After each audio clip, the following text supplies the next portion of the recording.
जी। Recently आपने कश्मीर भी visit किया, तो सबसे पहले ये जानना चाहेंगे कि कश्मीर में जब आपने विज़िट किया तो कैसा वेलकम रहा और कैसा माहौल आपको देखने को मिला कश्मीर में? देखिए कश्मीर मैं पिछले लगभग 5-6 साल से कश्मीर आ रहा हूँ। तो शुरुआत में जैसा माहौल था उससे बहुत अलग अभी जो है बहुत चेंज है, बहुत ज़्यादा चेंज है। अ, लेकिन मेहमानवाज़ी में कश्मीर तब भी ऐसा ही था, आज भी ऐसा ही है। अस्सलाम वालेकुम beautiful viewers, I hope you all are doing well and great. Welcome back to my YouTube channel Anika Nazir.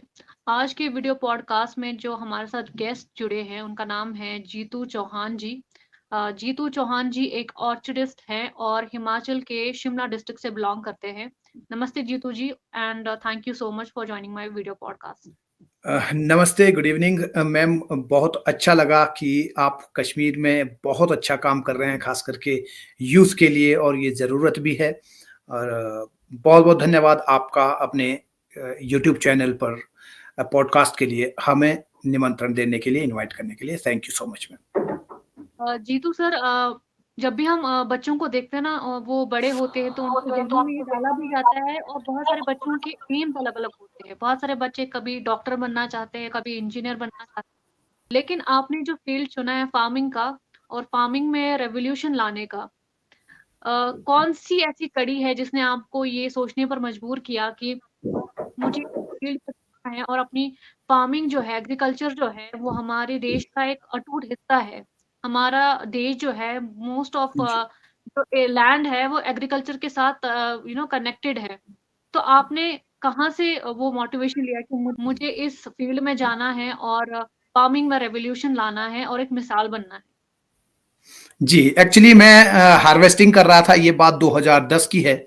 Orchard में तब मैं एनजीओ में जॉब करता था, एक एजुकेशनल एनजीओ था बॉम्बे बेस्ड प्रथम। तो हार्वेस्टिंग के टाइम पे ऑर्चर्ड में था, तो उस वक़्त ही हम लोग जब हम सेब उस वक़्त अदानी एग्रीफ्रेश को देते थे।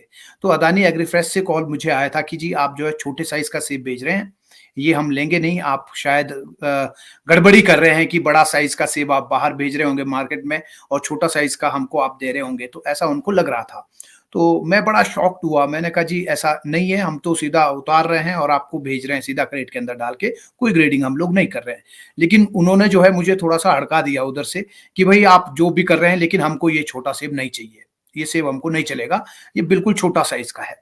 तो उस वक़्त बड़ा बुरा लगा, मैंने कहा इतनी मेहनत घरवाले करते हैं और मेहनत इतनी करने के बाद में ऐसा अगर होता है कि सामने से ऐसी कॉल आ रही हो कि हमको आपका सेब नहीं चाहिए है, तो इसको ठीक करना पड़ेगा। आखिर ऐसा क्या है कि ये खराब क्यों हो रहा है? क्यों ये साइज़ जो है छोटा आ रहा है? उस दिन मैंने प्रण लिया कि मैं आज के बाद अब बगीचे में सही तरह से काम करूँगा और ये जो छोटे साइज़ का सेब है, जो भी दिक्कत है, इस दिक्कत को ही पहले ठीक करना है।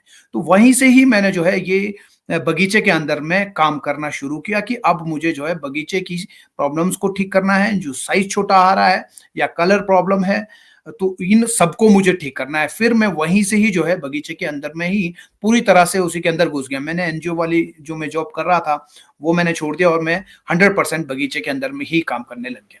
जी। तो बेसिकली अगर हम आप का जो काम देखें, ये एक तरीके से कम्युनिकेट करना है प्लांट के साथ कि उसको उसकी जी। ग्रोथ को समझना, उसका कम्युनिकेशन देखना कि उसके साथ हम क्या ऐसा एक्सपेरिमेंट करें जिसकी वजह से उसकी ग्रोथ बढ़े, प्रोडक्शन जो है वो अच्छी तरीके से आए। जीतू जी, बहुत सारे एजुकेशनल बैकग्राउंड की मैंने आपकी बात की। क्या आप पहले से ही इस एग्रीकल्चर डिपार्टमेंट से वाबस्ता थे या बाद में आपने ऐसा सोचा? क्योंकि बहुत सारे लोग जो है, कश्मीर की भी बात करूँ, यहाँ पर भी एक बड़ा सेक्टर जो है एग्रीकल्चर के साथ वाबस्ता है और यहाँ पर भी बहुत सारी प्रॉब्लम्स होती है। आपने यहाँ विज़िट भी किया, उसके बारे में भी हम बात करेंगे। तो नौजवानों के लिए आपका वो क्या पैटर्न है? कैसे आप उनको सीख देते हैं अपनी थ्रो के जो फार्मिंग है, ये हमारा एक हम कहते हैं ना कि वजूद है, क्योंकि फार्मिंग बिल्कुल, का बड़ा बिल सेक्टर इंक्लूड होता है इंडिया में। चाहे वो कोई भी एग्रीकल्चर का कोई डिपार्टमेंट हो या हॉर्टिकल्चर मेनली जिसकी हम बात कर रहे हैं। तो नौजवानों को आप इसके लिए कैसे मोटिवेट करते हैं और उनसे कैसे अपने साथ कनेक्ट करते हैं, उन्हें बताते हैं, समझाते हैं और एजुकेशन कहाँ से लेते हैं? क्या इसका कोई अलग से ब्रांच आता है या जो इस ब्रांच से बिलॉन्ग नहीं करता है, जिन्होंने पढ़ाई नहीं की है कि कैसे फार्मिंग के साथ हमें कैसे एक प्लांट के साथ कम्युनिकेट करना है हमें? जी। वो कैसे इस मुश्किल से बाहर निकल सकते हैं या वो कैसे कम्युनिकेट कर सकते हैं अपनी फार्मिंग के साथ या बाकी लोगों के साथ? जी, देखिए मेरा खुद का बीए, बीएड और पीजीडीसीए था। तो इससे प्लांट संबंधित एग्रीकल्चर या हॉर्टिकल्चर मैंने नहीं पढ़ा था। लेकिन जब मैंने ये ठान लिया कि बगीचे में जो प्रॉब्लम्स आ रही है, इनको मुझे ठीक करना है, उसके लिए हाँ, ये ज़रूरत ज़रूर थी कि जो प्लांट के बारे में हमने पढ़ा नहीं है, प्लांट के बारे में पढ़ना ज़रूर पड़ेगा। आखिर प्लांट करता क्या है, क्या खाता है, क्या पीता है, कौन से न्यूट्रिएंट्स चाहिए होते हैं, भोजन कहाँ बनता है, उसके लिए ज़रूरी चीज़ें क्या हैं, उसमें बीमारियाँ कौन-कौन सी आते हैं, कौन-कौन से इंसेक्ट्स आते हैं और उनको बस सिर्फ ये है कि ये सारी चीज़ें पता करने के बाद इन चीज़ों को नेचुरली और नेचुरल तरीके से हम किस तरह से हैंडल कर सकते हैं और जो हम पेस्टिसाइड्स का यूज़ करते हैं, वो पेस्टिसाइड्स का यूज़ कम से कम हो और उसके रिज़ल्ट अच्छे आएँ। इसलिए जो है उसको थोड़ा-सा प्रैक्टिकली सोचने की ज़रूरत है और प्लांट के साथ अगर हम एक बार अटैच हो जाते हैं, जैसे आपने बहुत अच्छा वर्ड यूज़ किया कम्युनिकेट करना प्लांट के साथ। पौधे को जब हम अच्छी तरह से समझते हैं, उसके बारे में सोचते हैं कि पौधा क्या खाता है, क्या पीता है, फ्रूट कैसे आता है, फ्लावर कैसे आता है, फ्रूट सेटिंग के लिए पॉलिनेशन की ज़रूरत क्यों होती है और पॉलिनेशन कौन-कौन से इंसेक्ट्स करते हैं, ये सारी चीज़ें हैं उनका यही ब बस उसी के बारे में हमको सोचना चाहिए, उनका ध्यान कैसे रखा जा सकता है, यही है। तो मैंने जो है इसके बारे में पहले पढ़ना शुरू किया और फिर उसके बाद जो है बगीचे में इम्प्लीमेंट करना चालू किया। और इम्प्लीमेंट करते-करते लोगों के साथ हम शेयर भी करते गए। ताकि बाकी जो सबसे पहले तो मेरे पास एक चैलेंज ये था कि मेरा तो ख़ैर शहर जाने का पहले से मन नहीं था। मैं चाहता था कि मैं गाँव में ही यहीं अपने छोटा टाउन है, टाउन में ही कुछ करूँ, घर में रह कर के कुछ ऐसी चीज़ें हों। ये अच्छा हो गया कि बाद में इंटरेस्ट बगीचे की तरफ आ गया तो और उसमें 4 चाँद लग गए। लेकिन मेरा अपना भाई है छोटा जिग्गी चौहान, वो एमसीए है पुणे यूनिवर्सिटी से। तो पहला चैलेंज तो ये था कि उसको मैं वापस घर कैसे बुलाऊँ? तो सबसे पहले मुझे उसको बुलाना पड़ गया और उसको बुलाने के लिए उसको समझाना पड़ना कि उसको प्रोजेक्ट पहले समझाया जाए कि कैसे होगा, आप अगर बाहर रह रहे हैं तो उसमें कौन-कौन सी दिक्कतें आएगी, आप अगर घर पे आते हैं तो आपको कौन-कौन से पॉजिटिव इम्पैक्ट्स आपको रहेंगे या यूँ कहें कि कौन-कौन सी चीज़ें आपके साथ पहले से ही ऐड हैं। आपका मकान बना हुआ है, आपके पास पेरेंट्स हैं, आपके पास रिश्तेदारों का बहुत बड़ा ज़खीरा है और ये एक हिसाब से ये हमारे पास मेन साधन ही है, हमारे संसाधन ही है, हमारी जो रिलेशन है, हमारी जो दोस्ती है, हमारे जो रिश्तेदार हैं, हमारी जो जान-पहचान आस-पास की है और जो हमारा वातावरण है, उससे हम पहले से ही वाकिफ़ भी होते हैं। तो ऐसे में उसको पहले घर बुलाना, उसको घर बुलाया, फिर हम दोनों ने जो है इसी में ही बागवानी में ही हाथ आज़माया और जो भी हम प्रैक्टिस बगीचे के अंदर करते रहे, वो लेकिन लोगों के साथ सोशल मीडिया में हम शेयर करते गए। बगीचे में फ़ोटो कुछ भी हो रहा है, उसको लोगों के साथ सोशल मीडिया पे शेयर करना। कोई भी नई चीज़ प्रैक्टिस कर रहे हैं, वो लोगों के साथ शेयर करना। एक-एक चीज़ को शेयर करते गए और इसके साथ-साथ ये हो गया कि हमें जो है, जो कंज़्यूमर है, वो भी हमको जो है वहीं सोशल मीडिया से ही मिलता गया। उसको भी हमने अपडेट दिखाना है कि आखिर बगीचे में अब क्या चल रहा है।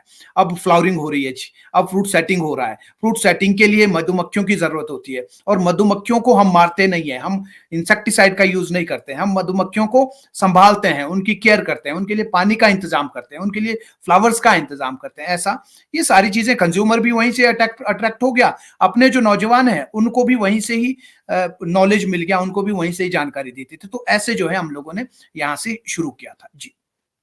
तो बेसिकली आपने तो इस फार्मिंग के ज़रिए से अपनी फैमिली को भी कनेक्टेड रखा, क्योंकि आज हम यूजुअली जब देखते हैं किसी ने एमसीए किया है तो वो अब्रॉड जाने की सोचता है या किसी फास्ट सिटी में जाने की कोशिश करता है ताकि वो एक हैंडसम सैलरी भी कमा सके और फास्ट लाइफ जी सके। वो ऑर्गेनिक लाइफ से जो हम दूर होते गए हैं, आपने उसको प्रिवेंट किया, अपनी फैमिली को कनेक्ट किया और ऐसा होता है ना कि कोई डॉक्टर बना तो वो दूसरे शहर चला गया।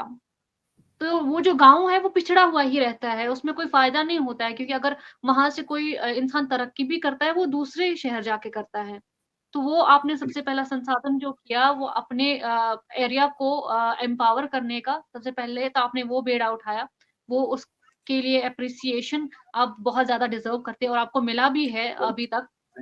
अ, दूसरी चीज़ मैं जानना चाहूँगी अब नौजवानों के साथ आपने कहा कि सोशल मीडिया के थ्रू आप कनेक्ट हुए।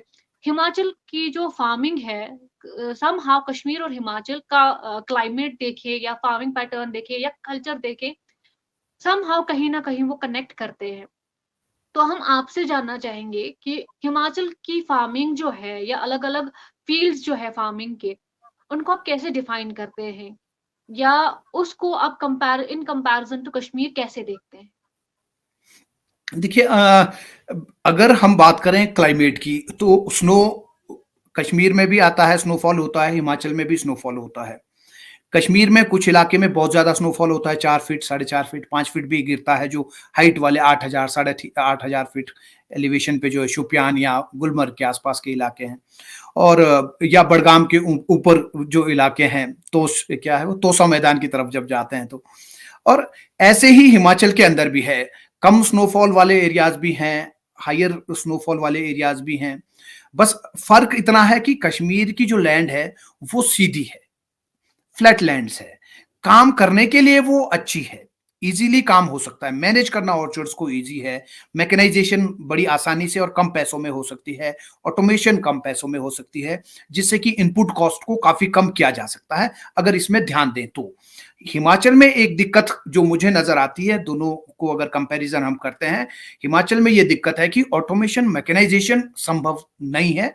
मैक्सिमम हम ये कह सकते हैं कि 90-85% जो लैंड है वो बिल्कुल खड़ी ढलान के ऊपर है, पहाड़ियों पर है, जहाँ पे मैकेनाइजेशन बड़ा पता नहीं, मैं तो क्योंकि मैकेनिकल साइड से नहीं हूँ, हो सकता है हमारे जैसे और कई लोग जो है जिन्होंने कोई आईआईटी से पढ़े हों, कोई किसी ने आईटीआई किया हो, जिनका मैकेनिकल में स्पेशलाइजेशन है, वो भी अगर उनका भी इंटरेस्ट बागवानी में बनता है, वो आएंगे तो वो मैकेनिकल साइड से कैसे ऑटोमेशन ऑर्चर्ड्स के अंदर की जा सकती है, उसके ऊपर वो अपना मन लगाएंगे, ध्यान लगाएंगे, और काफी इनोवेशन जो है उसमें भी हो सकती है। लेकिन बाकी जो क्लाइमेट है और दूसरी चीजें हैं, उसमें कश्मीर और हिमाचल लगभग सेम ही है। हाँ, मिट्टी कश्मीर की थोड़ा ज्यादा उपजाऊ है, ये अलग बात है, जिससे ग्रोथ जो है शुरुआती समय में ही 1-2 साल में ही बहुत ज्यादा प्लांट को मिलती है। ये जो है हम कंपैरिजन कर सकते हैं कि हिमाचल में जिस प्लांट को बनने में अगर 4 साल लगते हैं, कश्मीर में वो 2 साल में बन जाएगा। वहां 50% टाइम में वो प्लांट का जो अल्टीमेट ग्रोथ हमको चाहिए, जो अल्टीमेट स्ट्रक्चर प्लांट का हमको चाहिए, जिससे कि उसकी प्रोडक्शन बढ़े, जितना मान लीजिए एक पेड़ से हम चाहते हैं कि 40 किलो सेब इससे उतरना चाहिए, तो उसके लिए उसका हमको उतना साइज बनाना पड़ेगा उस प्लांट का। तो उसके लिए हिमाचल के अंदर अगर 4 साल लगता है, कश्मीर में वो 2 साल में हो जाता है, इसलिए कि मिट्टी वहां की उपजाऊ है, और जो मिनरल्स हम डालते हैं वहां कश्मीर में, वो पूरे के पूरे मिट्टी के अंदर रहते हैं। लीच आउट बहुत कम या ना के बराबर वहां पे लीच आउट होता है। जी। अच्छा जीतू जी, आपने कश्मीर की बात की और आपने फ़ायदे भी बताए कि किस तरीके से कश्मीर की जो लैंड है एज़ कम्पेयर टू हिमाचल वो ज़्यादा ज़रख़ेज़ हम कह सकते हैं क्योंकि वहाँ पे प्रोडक्शन में अ वो जो एक रफ़्तार है ज़्यादा पकड़ता है। जी। रिसेंटली आपने कश्मीर भी विज़िट किया, तो सबसे पहले ये जानना चाहेंगे कि कश्मीर में जब आपने विज़िट किया तो कैसा वेलकम रहा और कैसा माहौल आपको देखने को मिला कश्मीर में? देखिए कश्मीर मैं पिछले लगभग 5-6 साल से कश्मीर आ रहा हूँ। तो शुरुआत में जैसा माहौल था उससे बहुत अलग अभी जो है बहुत चेंज है, बहुत ज़्यादा चेंज है। अ, लेकिन मेहमानवाज़ी में कश्मीर तब भी ऐसा ही था, आज भी ऐसे ही है। अ, बहुत ही अच्छे लोग हैं। कम्युनिकेशन में बहुत ही अव्वल हैं कश्मीर के लोग, बहुत ज़बरदस्त कम्युनिकेशन है, और जो कि उनको जो है मार्केटिंग में बहुत आगे रख सकता है। बस एक चीज़ मुझे जो दिखती है कि इतनी अच्छी मार्केटिंग स्किल्स कश्मीर वालों की है, जब भी उनसे बात करते हैं सभी लोग बहुत ही अच्छी तरह से। लेकिन सेब की मार्केटिंग जो है कश्मीर वाले उतने अच्छे से नहीं कर पाए, पता नहीं कहाँ पे फेल हो गए। लेकिन कश्मीर में अब जो है बहुत ज़्यादा चेंज है। लोगों को बगीचे में देखना, और इतनी भीड़ बगीचों में आ रही है, जहाँ बगीचे में जाने से शुरू में जो है डर लगता था, ऐसा होता था, हम भी गए हैं तो बगीचों में नहीं जाते थे, अमूमन रोड साइड पे ही रहते थे। तो आज बहुत चेंज है, लोग वेलकम करते हैं, खूब भीड़ इकट्ठा होती है, तगड़ी भीड़, रात-रात तक हम लोग जो है बगीचे में रहे हैं, और लोग अच्छे हैं ही हैं, मेहमानबाजी का तो क्या ही कहना। तो कुल मिलाकर के ये है कि सभी लोग अगर दोबारा से और मेहनत करेंगे, क्योंकि बागवानी का जो इंडस्ट्री है कश्मीर के अंदर, वो हिमाचल से थोड़ी पिछड़ी हुई नजर आ रही है। हिमाचल इसलिए आगे हो गया कि पिछले 15-20 सालों में 2010 के बाद जब सोशल मीडिया का ज़माना आया और हम लोग जो है और भी मेरे काफ़ी सारे ऐसे बागवान हैं 5, 7, 10 लोग जिन्होंने उस वक़्त से ये काम शुरू किया था। उससे ये हो गया कि आज हिमाचल से आपको कोई 1000 या 1500 लोग ऐसे मिलेंगे जो सोशल मीडिया के ऊपर सिखाते हैं, प्रैक्टिसेस शेयर करते हैं। उसका ये फ़ायदा हो गया और लोगों का जो है लर्निंग एटीट्यूड में बदलाव आया है। कश्मीर में अभी वो चीज़ थोड़ी-सी पीछे है। हिमाचल वालों में अब कम से कम सीखने की भूख है। अगर कोई आ गया तो लोग जो है इकट्ठा हो जाते हैं। बुलाना लोगों को अब यहाँ पर टफ नहीं है। जी। सही बात आपने की। लास्ट टाइम भी जब आपने प्रोग्राम यहाँ पे इनिशिएट किया था जिसमें हम भी प्रेज़ेंट थे, वहाँ पर भी हमने देखा कि लोगों की बहुत सारी ग्रीवेंसेस है, लेकिन कोई उन्हें वो रास्ता दिखाने वाला नहीं है कि कश्मीर की लैंड जो है बहुत ज़्यादा अच्छी है फार्मिंग के लिए, खासकर ऑर्चिड्स के लिए।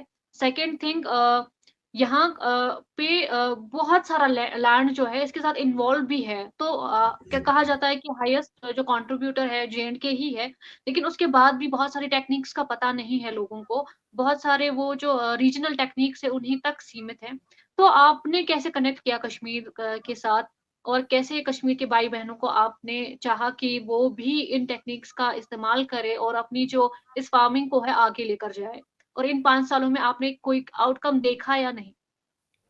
जी, देखिए एक्चुअली हमारा जो है एक डिजिटल प्लेटफ़ॉर्म भी है, जो लोगों को घर बैठे बागवानी सिखाता है, ऑनलाइन कोर्स हमारा है और वो ऑनलाइन कोर्स हमने बागवानों को नज़र में रखते हुए ही बनाया था, क्योंकि जो बागवान है वो कौन लोग हैं? वो वही है, जो लोग जिसको नौकरी नहीं मिल पाई, जो टीचर नहीं लग पाया, जो आईएएस ऑफ़िसर नहीं बना, जिससे जो आईपीएस नहीं बन पाया, ऐसे लोग मतलब जो वहाँ से जो छँट कर के बच गए, बागवानी के अंदर में जो है ऐसे लोग जो हैं ज़्यादा आते हैं, जिनकी जो है कोई टेस्ट नहीं निकाल पाता है या उसके जो अपने ख्वाब होते हैं वो उसके अधूरे रह जाते हैं। फिर बाद में निग्लेक्ट होकर के वो फार्मिंग में आता है। ये चाहे एग्रीकल्चर है, चाहे हॉर्टिकल्चर है, सभी जगह ऐसा ही होता है और उसका पढ़ाई में मन नहीं होता है।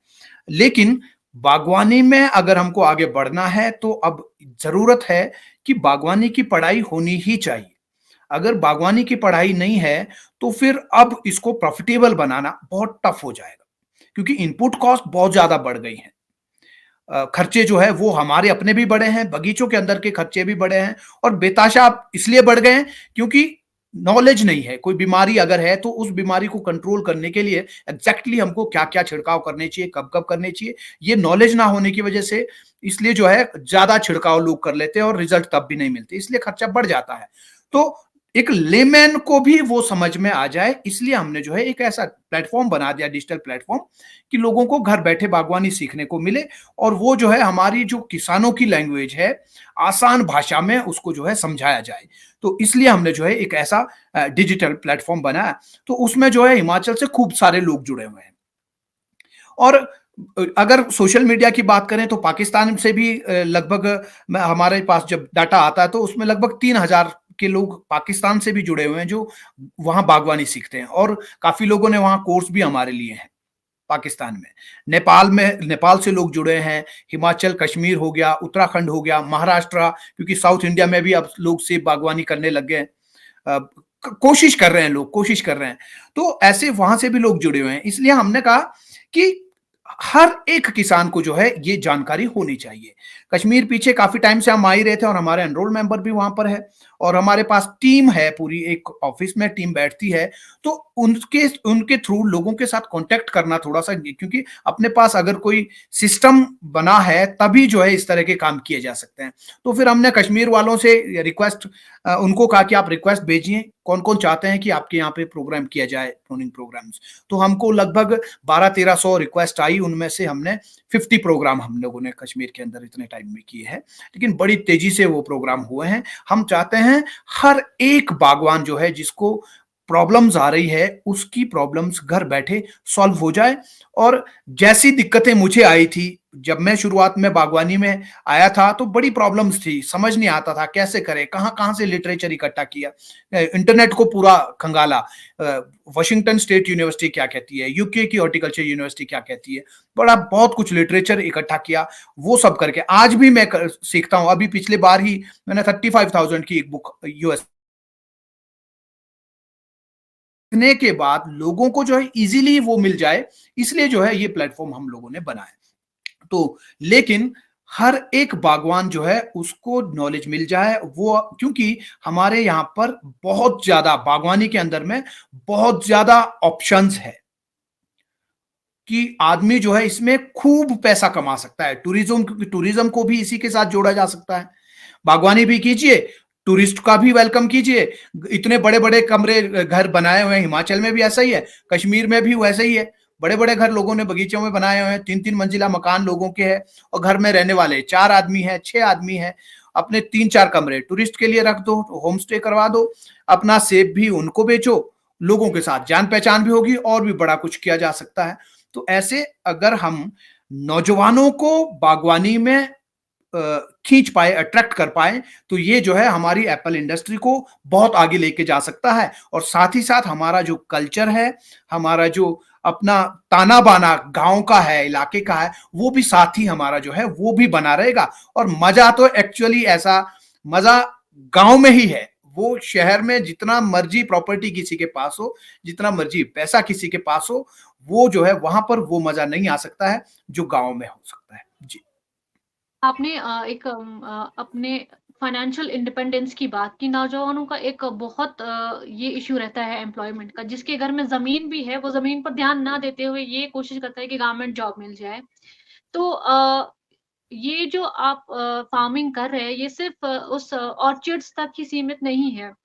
आपकी फार्मिंग में प्रोसेस्ड फूड और फ्रूट एक्सट्रैक्ट्स पर भी आपने काम किया है। उसके बारे में आपसे जानना चाहेंगे कि कहाँ तक वो आपने एक्सटेंड किया पैन इंडिया, और कितना टर्नओवर रहता है उसका, और कितना फ़ायदा मिलता है लोगों को उससे, या आप कैसे कनेक्ट करते हैं फिर रेस्ट ऑफ द कंट्री के साथ अपना प्रोडक्ट बेचने के लिए, और फैक्ट्रीज़ कैसे इसमें इन्वॉल्व होती हैं, या आप वो फूड कैसे बनाते हैं और कितना फ़ायदा मिलता है आपको, या बाकी लोगों को कैसे मिल सकता है अगर वो फार्मिंग में आ सकते हैं, या फार्मिंग में अपना टाइम थोड़ा-सा इन्वेस्ट करें, या थोड़ी-सी बिगिनिंग में इन्वेस्ट करें, फिर उनको रिटर्न में कितना मिल सकता है? देखिए, जब हम बागवानी करते हैं तो उसमें जो हमारे पास लैंड है, जो प्रोड्यूस निकल रहा है, उसको हम ज़्यादा से ज़्यादा वहाँ से हम कैसे इनकम जनरेट कर पाएँ, इसके ऊपर अगर हमको सोचना है, तो हमारा जो सेकंड ग्रेड सेब होता है, उसको प्रोसेस करना, ये बहुत अच्छा होगा। शुरू में क्या होता था, मुझे याद है जब हम छोटे होते थे, हर घर में 10-15 क्रेट जो है वो ड्राई किया जाता था।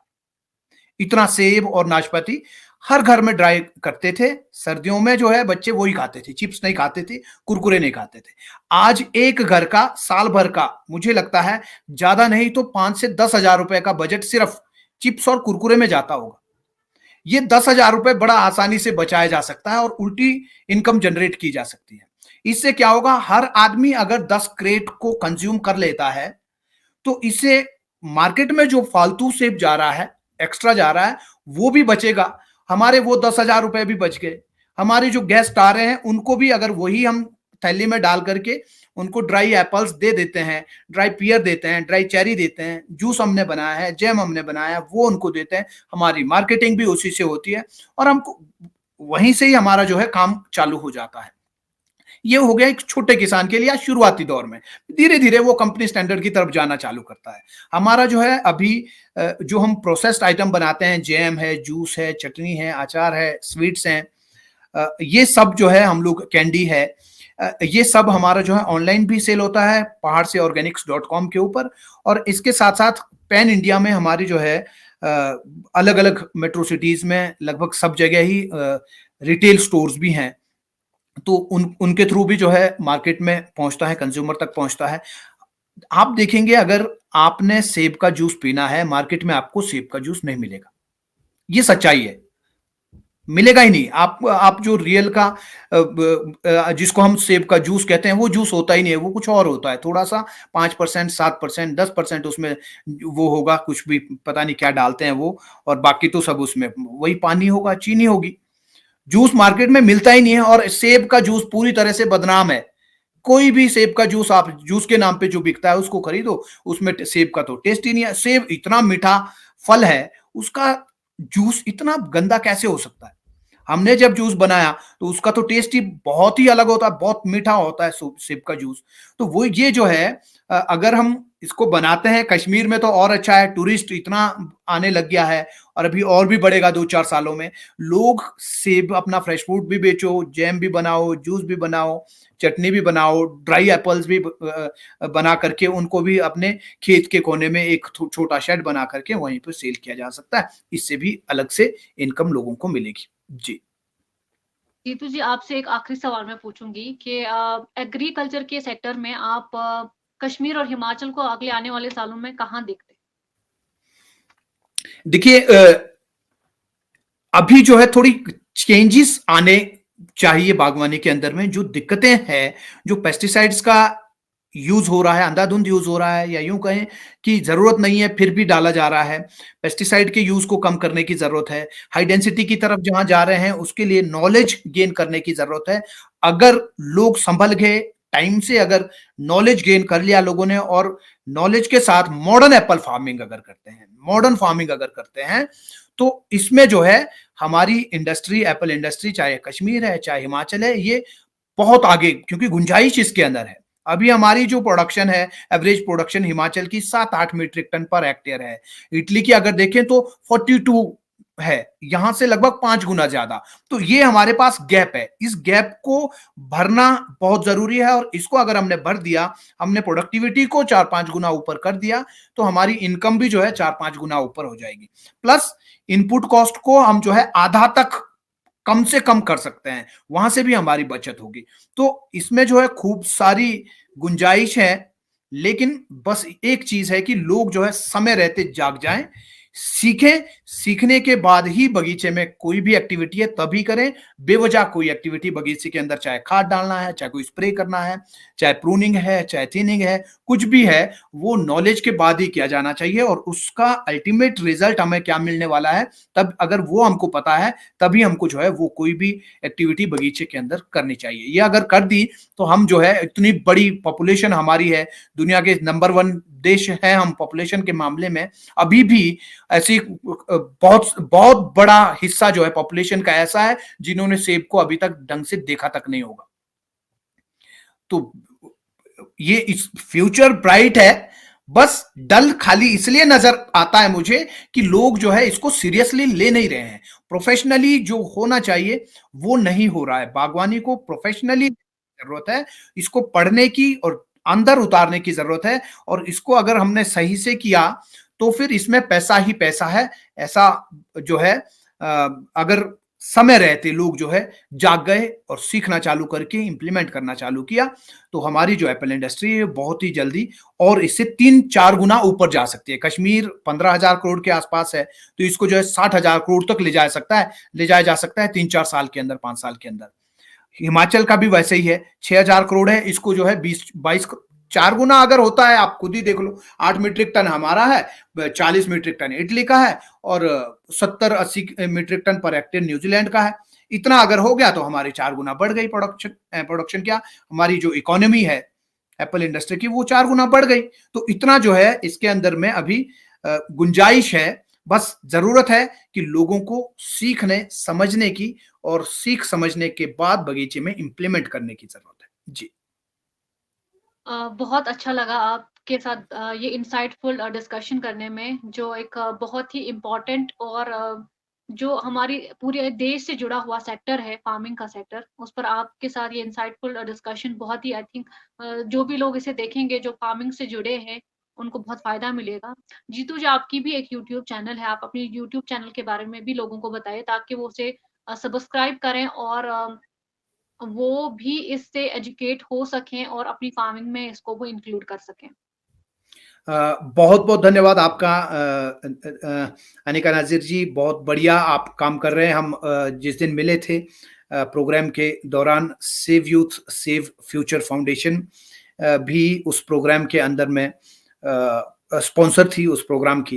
तो बहुत अच्छा काम आप लोग कश्मीर के अंदर कर रहे हैं और बहुत ज़रूरत कश्मीर को आज आप जैसे लोगों की है। मैं चाहूँगा कश्मीर के सभी नौजवान साथी जो है आप लोगों की हेल्प करें और सेवा में आगे बढ़ें, ताकि हम सभी की जो ये इंडस्ट्री है ये आगे जाए। हमारा जो नौजवान है जो नशे की तरफ जा रहा है वो वहाँ से जो है वापस बागवानी की तरफ आए, नशे में जाकर के अपनी लाइफ को और अपने आस-पड़ोस के लोगों की लाइफ को बर्बाद ना करें, तो इसके लिए ये ज़रूरी है। हमारा यूट्यूब चैनल का नाम जीतू चौहान ऑर्चरिस्ट है और फेसबुक पेज का नाम भी जीतू चौहान ऑर्चरिस्ट ही है, लेकिन इसके साथ-साथ यहाँ फॉलो और सब्सक्राइब करने के साथ-साथ अगर यहाँ से बागवान सीखते हैं, वहाँ से समझ आता है तो अच्छी बात है। और इससे भी आगे अगर जाना है तो प्ले स्टोर या फिर ऐप स्टोर में जाकर के खेतियारी ऐप डाउनलोड कर सकते हैं, KHETYARI, जहां जो है 20,000 लोगों ने ऐप को डाउनलोड किया, 20,000 लोगों का विश्वास इस ऐप के ऊपर है। घर बैठे बागवानी लोग जो है सीख सकते हैं। Thank you so much ma'am. Thank you so much Jeetu ji, बहुत-बहुत शुक्रिया आपका हमारे चैनल पे जुड़ने के लिए। बहुत इंसाइटफुल डिस्कशन था, आगे भी आपसे बात करने की कोशिश करेंगे। Thank you so much. Thank you ma'am. Thank